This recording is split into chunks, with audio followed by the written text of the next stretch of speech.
I wanted to ask you about central bank digital currency stuff. We've been hearing a lot from Republicans in Congress about what the Fed is or isn't doing in a digital dollar. But folks, I know you have said to Congress that you are going to wait for approval before the Fed does anything, launches anything. But folks like House Majority Whip Tom Emmer have said that the Fed is either actively researching or hiring personnel to study the implications of a CBDC. Can you give us any clarity on what the Fed is doing right now on a digital dollar? Sure. So I think we've been pretty transparent on this, but I'll try harder. So we are not getting ready to. We haven't proposed. We haven't come to a conclusion that we should propose or anything like that.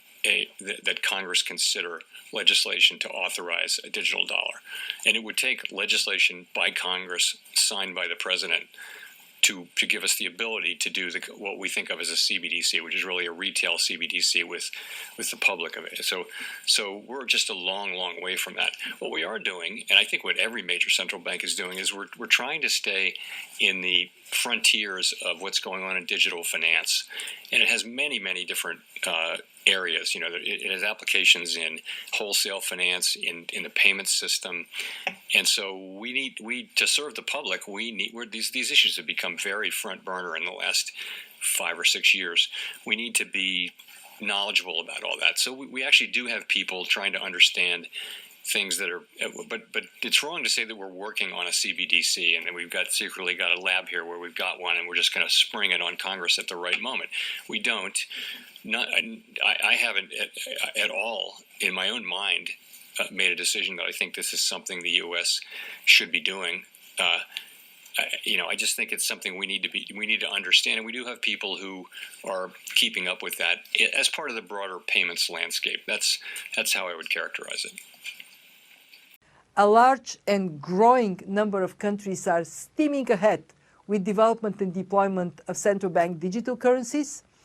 And while crypto assets, including stablecoins, have had their ups and downs, they're not going away.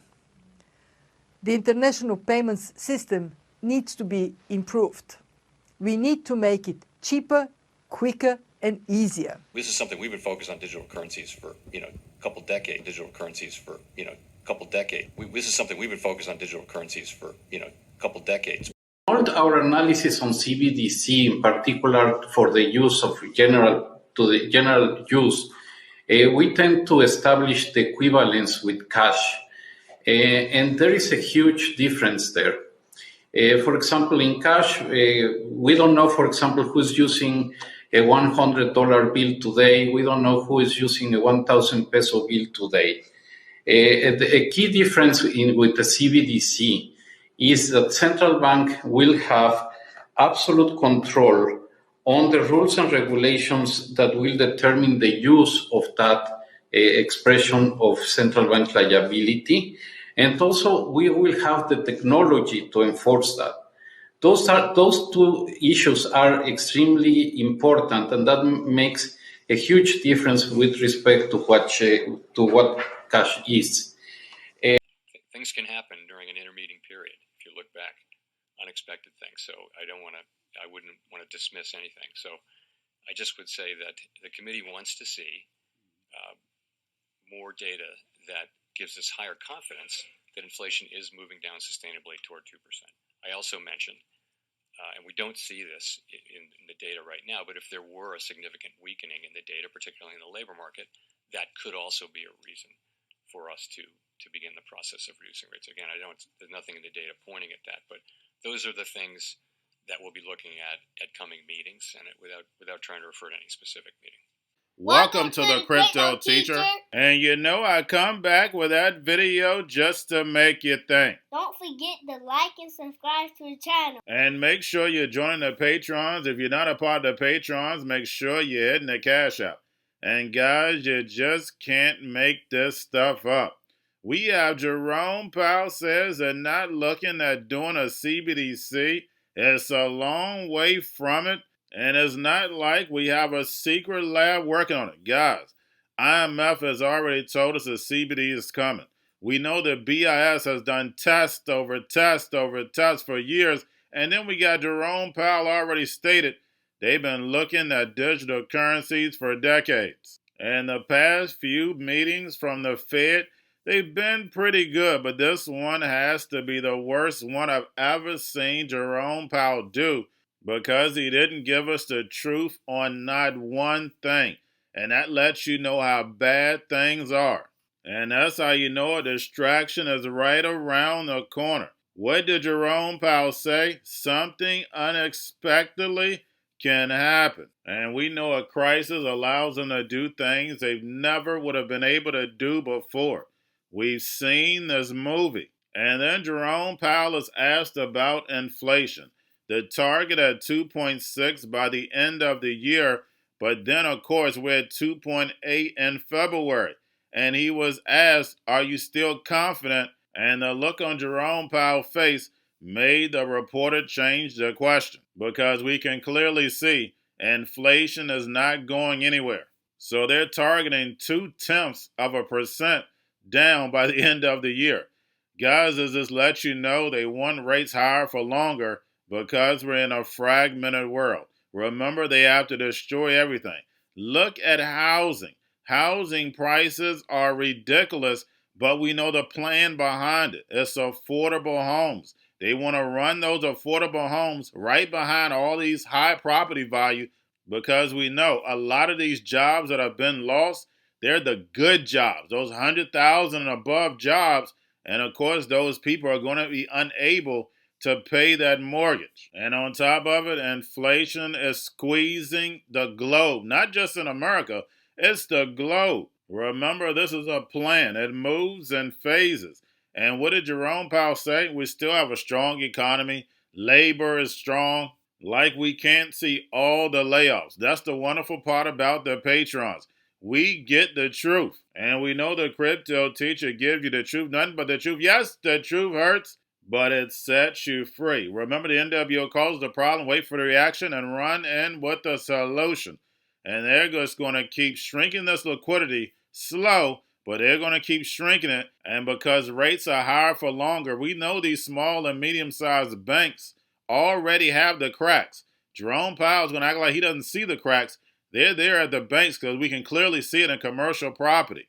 But remember, they already have the solution. They're going to turn these commercial properties into affordable homes. And then they're going to give the people free money just to sit at home, while the robots, algorithms, and drones take the economy over, pay each other with crypto, and the sheep go inside the metaverse. And remember, the crypto teacher told you, because he knows when it comes to the NWO, it's all planned out. You have a wonderful day. Just a quick follow on the projections. You also have 2.6% core inflation for the end of this year.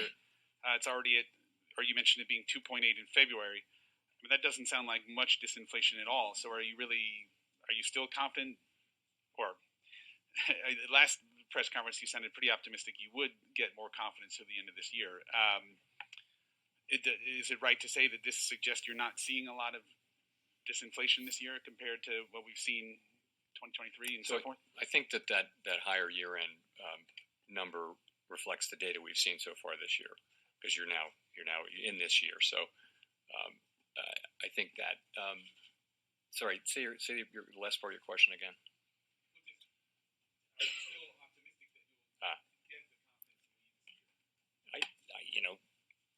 I think if you look at the SEP, what it says is that it is still likely in most people's view that we will achieve that confidence and that there will be rate cuts. But that's really going to depend on the incoming data.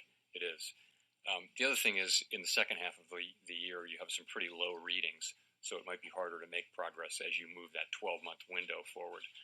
Nonetheless, we're looking for data that confirm the kind of low readings that we had last year, and give us a higher degree of confidence that what we saw was really inflation moving sustainably down to 2%. For taking our questions. You and others have been saying that relief on housing inflation is coming, but it still hasn't shown up meaningfully in the CPI or the PCE. Does that challenge your assumption about when the shift will finally break through, since it hasn't at that point? So I think there's some confidence that the market rents, lower market rent increases that we're seeing will show up in measures of housing, services inflation over time. There's a little bit of uncertainty about when that will happen, but there's real confidence that they will show up eventually over time. But again, uncertainty about the exact timing of that. And will you be able to get overall inflation down to target if housing doesn't break through quickly, and does that affect the timing for eventual cuts this year? We will get aggregate inflation down to 2% over time. We will. And I would assume that what we'll continue to see is we'll see goods prices coming into a new equilibrium where they're going down perhaps not as quickly as they had been earlier this year, where housing services inflation will come back down as current market rents are suggesting will happen, and where non-housing services will move back down. Some combination of those three things, and it may be different from the combination we had before the pandemic, will be achieved and will bring inflation back down to 2% sustainably. There's another letter from 24 lawmakers saying that the higher rates are squeezing the working people. How do these letters affect what you guys are doing policy-wise? We receive these letters with respect, and we write careful responses and address concerns. We listen, again, because we're talking to the people who in our system of government have oversight over our activity. So but at the end of the day, we take that on board, but we have to make our judgments, and we have to stick to our knitting, which is maximum employment, price stability, supervise and regulate the banks, work on the payment system, the things that we do. The overall picture really is strong labor market. The extreme imbalances that we saw in the early parts of the pandemic recovery have mostly been resolved. You're seeing high job growth. You're seeing big increases in supply. You're seeing strong wage growth, but wage growth is gradually moderating down to more sustainable levels. In many, many respects, things are returning more to their state in 2019, which we can think of as normal for this purpose. That's job openings and quits, and surveys of workers and businesses are always interesting on this. You know, how easy is it to find a job? How easy it is to find a worker? Those surveys have both come down. So the labor market's in good shape. You do see things like the low hiring rate, and people have made the argument that if layoffs were to increase, that would mean that the net would be fairly quick increases in unemployment. So that's something we're watching, but we're not seeing it. Of course, initial claims are very, very low, and if anything, have tracked down a little bit. So watching it carefully, don't see it. And when I say something, I use the term unexpected weakening in the labor market. So, we do expect the unemployment rate to, the forecast is that it would move up, I think, closer to what we see as the longer run sustainable level. That's just people's forecast, individual forecasts. But we're talking about something that's unexpected. That's where I'll leave it. The reasons we're slowing down, we will soon enough, fairly soon, I should say, slow down, is that we want to avoid any kind of turbulence. I wasn't thinking particularly about banking sector turbulence, but we had some indicators the last time. This is our second time in doing this, and I think we're going to be paying a lot of attention to the things that started to happen and that foreshadowed what eventually happened at the end of that tightening cycle, where we wound up in a short reserves situation, and we don't want to do that again. And I think now we have a better sense of what are the indicators. It wasn't so much in the banking system as it was around, for example, where federal funds is trading relative to the administered rates, and where secured rates are relative to the administered rates, those sorts of things. We will always be watching the banking system for similar signs, though. Well, is it also because you're not sure exactly how the reserve supply will react once the overnight reverse repo facility, drops near at zero? I think we broadly think that once the overnight repo stabilizes either at zero or close to zero, that as the balance sheet shrinks, we should expect that reserves will decline pretty close to dollar for dollar with that. That's what we think. Wait until we're close to the end. So it's sort of ironic that by going slower you can get farther, but that's the idea. The idea is that with a smoother transition, you'll run much less risk of kind of liquidity problems, which can grow into shocks and which can cause you to stop the process prematurely. So that's where, in terms of how it ends, we're going to be monitoring carefully money market conditions and asking ourselves what they're telling us about reserves. Are they right now? We would characterize them as abundant, and what we're aiming for is ample, and which is a little bit less than abundant. Right? So there isn't there's not a dollar amount or a percent of GDP or anything like that where we think we have a really pretty clear understanding of that. We're going to be looking at what these what's happening in money markets, in particular a bunch of different indicators, including the ones I mentioned, to tell us when we're getting close. Then though you reach a point ultimately where you stop allowing the balance sheet to run off, but then from that point there's another period in which non-reserve liabilities grow organically like currency, and that also shrinks the reserves at a very slow pace. So you have a slower pace of runoff, which we'll have fairly soon. Then you have another time where you effectively hold the balance sheet constant and allow non-reserve liabilities to expand, and then that ultimately brings you ideally in for, brings it into a nice easy landing at a level that is above what we think the lowest possible ample number would be. We're not trying for that. We want to have a cushion, a buffer, because we know that demand for reserves can be very volatile, and we don't want to again find ourselves in a situation where there aren't reserves. We have to turn around and buy assets and put reserves back in the banking system the way we did in 2019-20. This month, you said that your test for making the first change to interest rates does not require you to be terribly comfortable that inflation is at 2% because interest rates are well above neutral. At the same time, you said here after the last meeting that the first cut is highly consequential. Can you reconcile these views for me? If rates are well above neutral, why would the first cut be highly consequential? Is that because you anticipate one cut would be followed by one or two more along the lines of the recalibration you made in 2019, which itself was modeled on the mid-cycle adjustment of 1995? It's more, I would put it more in the context of what I said in my opening remarks, that the risks are really two-sided here. We're in a situation where, if we ease too much or too soon, we could see inflation come back.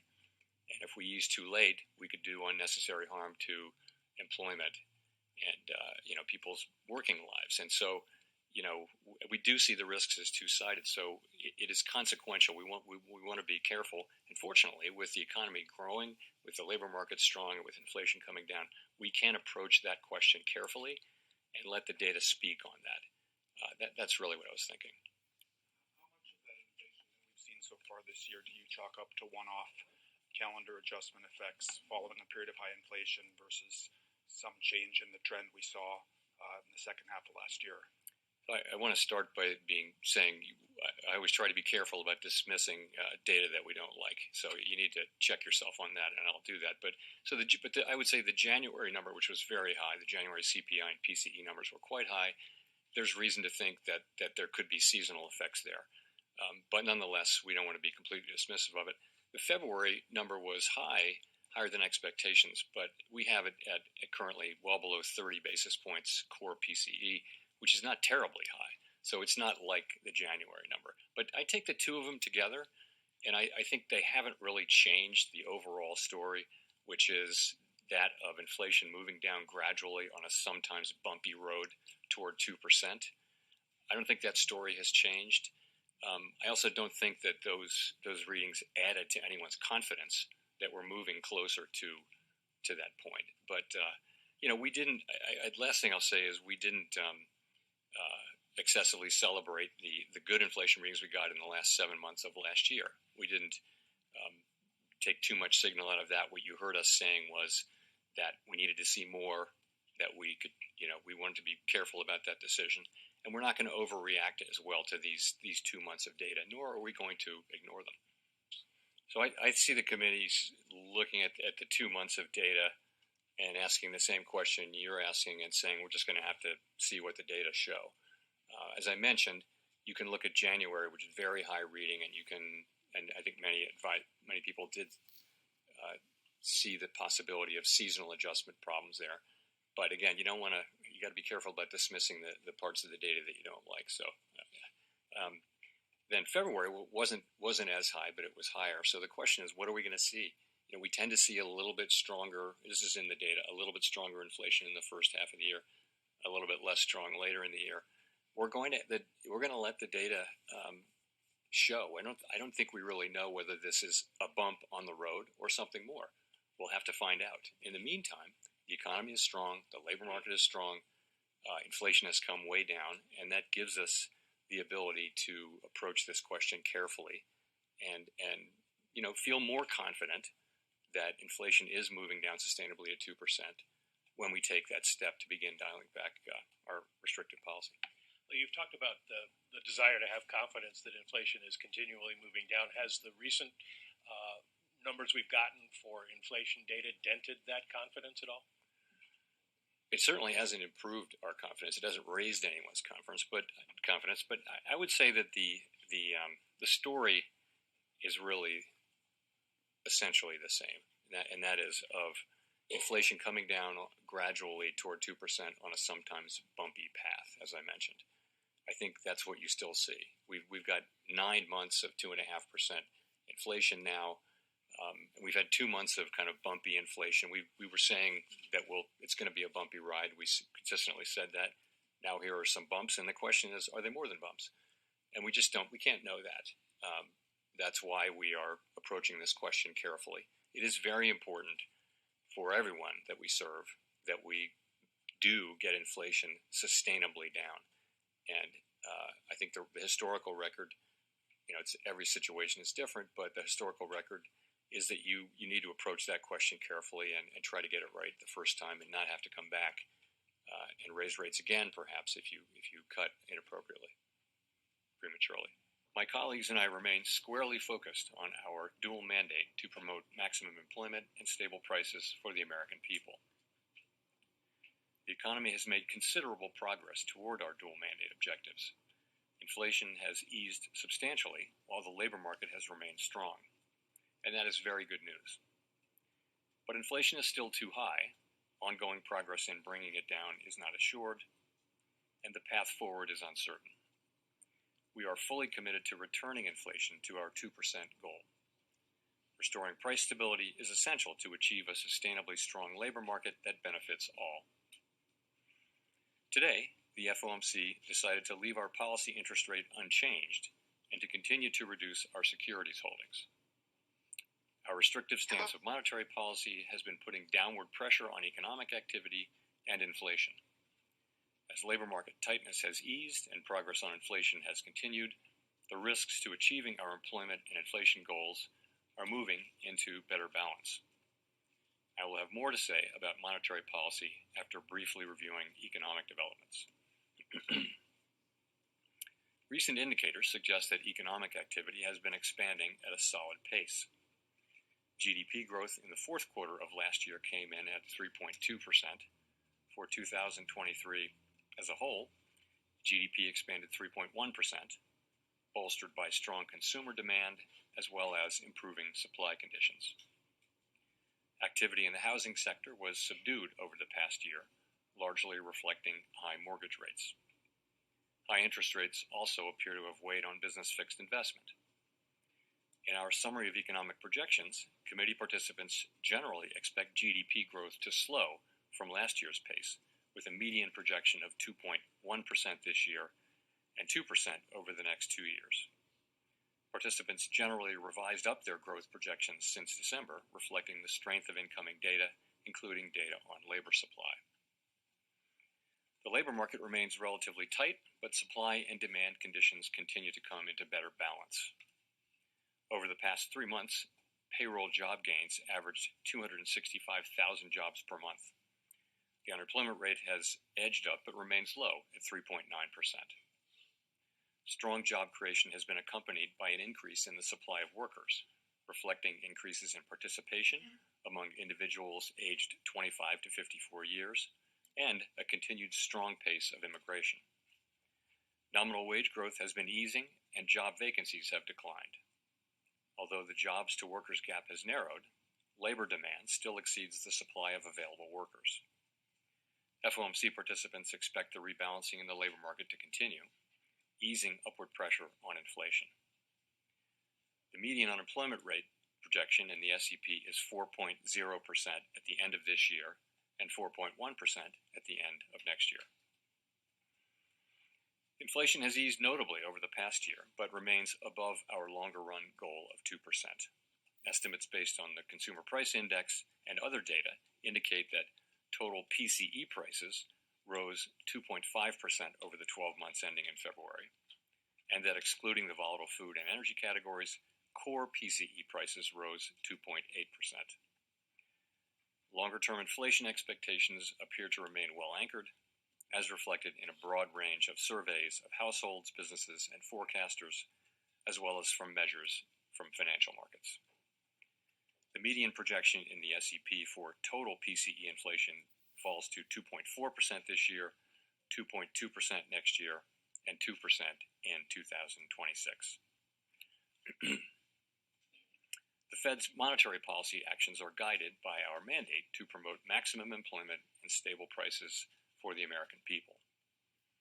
My colleagues and I are acutely aware that high inflation imposes significant hardship as it erodes purchasing power, especially for those least able to meet the higher costs of essentials like food, housing, and transportation. We are strongly committed to returning inflation to our 2% objective. The committee decided at today's meeting to maintain the target range for the federal funds rate at 5.25% to 5.5%, and to continue the process of significantly reducing our securities holdings. As labor market tightness has eased and progress on inflation has continued, the risks to achieving our employment and inflation goals are coming into better balance. We believe that our policy rate is likely at its peak for this tightening cycle, and that, if the economy evolves broadly as expected, it will likely be appropriate to begin dialing back policy restraint at some point this year. The economic outlook is uncertain, however, and we remain highly attentive to inflation risks. We are prepared to maintain the current target range for the federal funds rate for longer, if appropriate. We know that reducing policy restraint too soon or too much could result in a reversal of the progress we have seen on inflation, and ultimately require even tighter policy to get inflation back to 2%. At the same time, reducing policy restraint too late or too little could unduly weaken economic activity and employment. In considering any adjustments to the target range for the federal funds rate, the committee will carefully assess incoming data, the evolving outlook, and the balance of risks. The committee does not expect it will be appropriate to reduce the target range until it has gained greater confidence that inflation is moving sustainably down toward 2%. Of course, we're committed to both sides of our dual mandate, and an unexpected weakening in the labor market could also warrant a policy response. We will continue to make our decisions meeting by meeting. In our SEP, FOMC participants wrote down their individual assessments of an appropriate path for the federal funds rate based on what each participant judges to be the most likely scenario going forward. If the economy evolves as projected, the median participant projects that the appropriate level of the federal funds rate will be 4.6% at the end of this year, 3.9% at the end of 2025, and 3.1% at the end of 2026, still above the median longer-term funds rate. These projections are not a committee decision or plan. If the economy does not evolve as projected, the path for policy will adjust as appropriate to foster our maximum employment and price stability goals. Turning to our balance sheet, our securities holdings have declined by nearly $1.5 trillion since the committee began reducing our portfolio. At this meeting, we discussed issues related to slowing the pace of decline in our securities holdings. While we did not make any decisions today on this, the general sense of the committee is that it will be appropriate to slow the pace of runoff fairly soon, consistent with the plans we previously issued. The decision to slow the pace of runoff does not mean that our balance sheet will ultimately shrink by less than it would otherwise, but rather allows us to approach that ultimate level more gradually.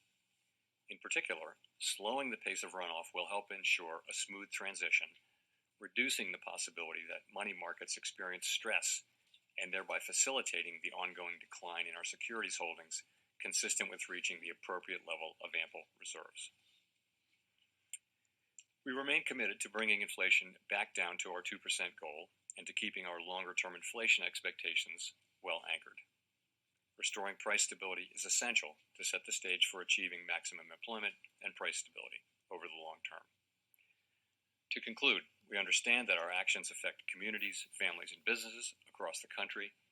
Everything we do is in service to our public mission. We at the Fed will do everything we can to achieve our maximum employment and price stability goals. Thank you.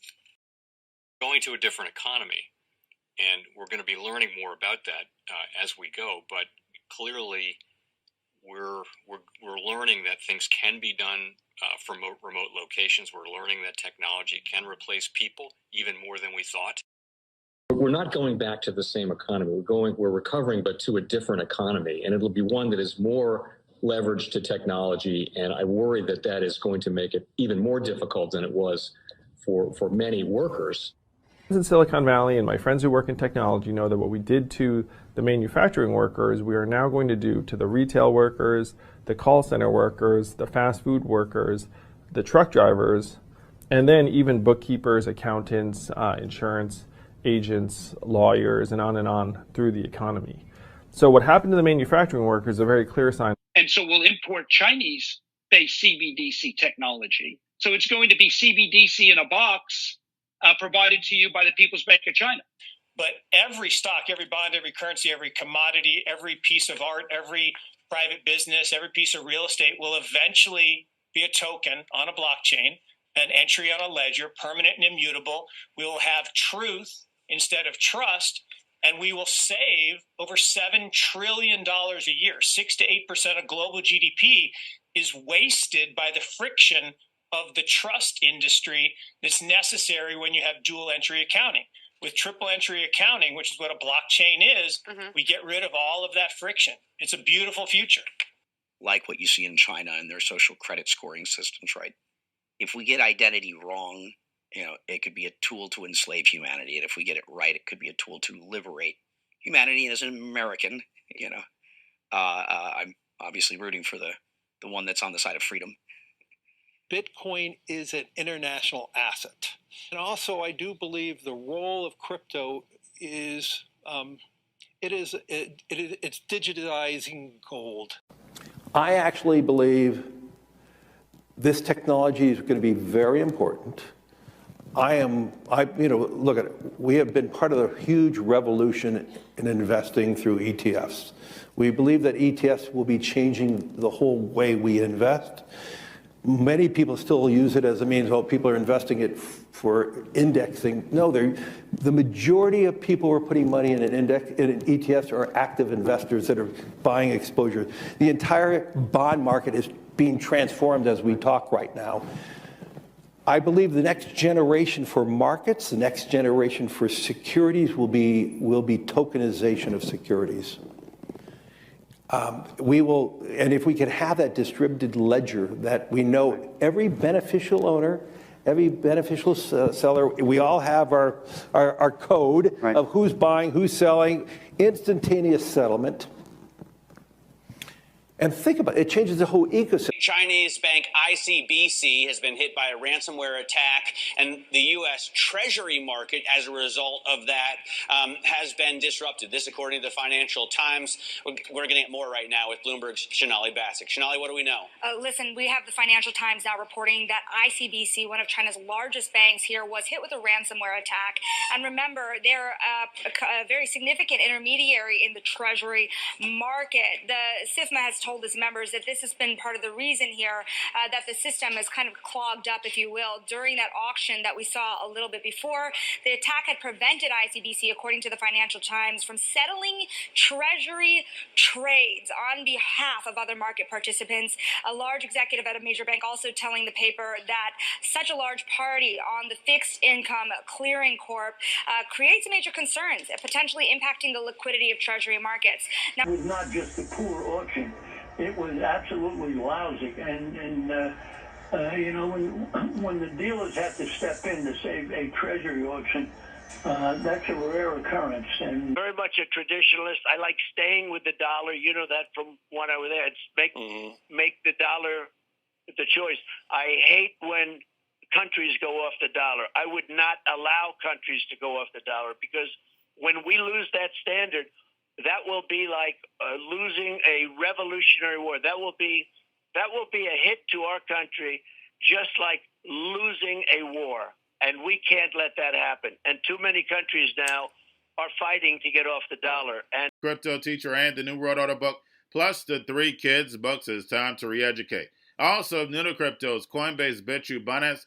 Do not forget book links and crypto links are in the description. The stock channel, guys. Don't forget to go like, subscribe, spread everywhere. You have your Kobo, your chip stocks, your banking, your gaming. While everybody's sitting at home, get home stocks, the Seaver, the biotech stocks. And while everybody's at home wishing they were still getting that free money, what are they doing? Drinking and smoking weed. Don't forget about those stocks, and you have a wonderful day. The most powerful person in the world is the storyteller. The storyteller sets the vision, values, and agenda of an entire generation to come. Steve Jobs. And guys, you know I truly believe in this. When you look at the New World Order, they're the storytellers. And that's the reason why I wrote my New World Order book. But guys, now it's time to change the current generation. And I wrote 3 kids books. You know I love the Trinity because I understand the power that's in it. So I have 3 books. We have an opportunity to change the generation, to educate, not just me, but I want to show you that I take action on a daily basis. And I want you to take action on a daily basis. Whether it's your job, whether it's in your community, we have an opportunity right now to educate the masses. I posted this on my Twitter account. Please share, but this is a short clip of the 3 books. There's going to be a clothing line and action figures. Please get these books for your kids, nephews, cousins, friends, so therefore we can start the re-education now. Because as we see, the 4th Industrial Revolution foundation is definitely here. Robots, algorithms, drones, taking humanity out the picture. We have to re-educate. But let's get into the video. Part 1. King Joshua and Grandma Tam save the village. Part 2. King Joshua and Grandma Tam save New York from COVID stories 3. Part 3. King Joshua and Grandma Tam goes to China. It's mandatory to get part 1, part 2, and part 3 of this series. It's time to re-educate Generation Z.